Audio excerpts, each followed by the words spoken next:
என்னக்கா மூஞ்சில நலங்க வச்சிட்டாங்களா? சேதா நலங்க வச்சிட்டாங்க சேதா. ஹாய், இன்னைக்கு நான் ஏன் இவ்வளவு அழகா ரெடி ஆயிருக்கேன்னு தெரியுமா?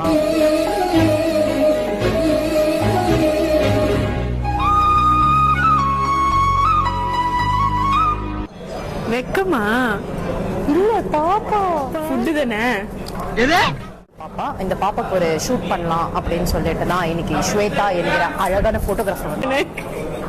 உனக்கு தெரியும், மெட்டர்னிட்டி போஸா கொடுங்கக்கா. ஏப்பா அழகா கொடுக்க முடியாது. ஏன் அவ்வளவு வெறி? இருக்கு சேதா. வெறும் இந்த ஸ்பாஞ்ச உள்ள வச்சுக்கிட்டு காலையில இருந்து நைட் வரைக்கும் ஷூட்ல மூச்சு விட முடியாம திணறிக்கிட்டு இருக்கேன். ஒரு பாப்பா உள்ள வச்சு நீங்க எப்படி வளர்த்தீங்க? இது நான் லிவிங். தெரியல, எரிச்சலாவே இருக்கு. எனக்கு என்னமோ நாள் முழுக்க எரிச்சலா இருக்கு. டென்ஷன். இங்க பாருங்க, நான் ஒரு எலிபென்ட். ஏன்னு கேளுங்க. ஏன்? எலிபென்ட்டுக்கு தான் 18 months கழிச்சு பாப்பா இருக்கும். அதுக்கு மேல போயிட்டு இருக்கு. ஒரு வருஷமா இப்பதான் அப்ப நீங்க ஏலியனா? நான் எப்படி இருக்கேன் ஸ்வேதா? எவ்வளவு அதிகாரமா கேக்குறானே, தப்பா சொன்னா கொன்றுவானோ. செம்மையா இருக்கீங்க. அப்போ வா கல்யாணம் பண்ணிக்கலாம். வாங்க பண்ணிக்கலாம். போலாம்.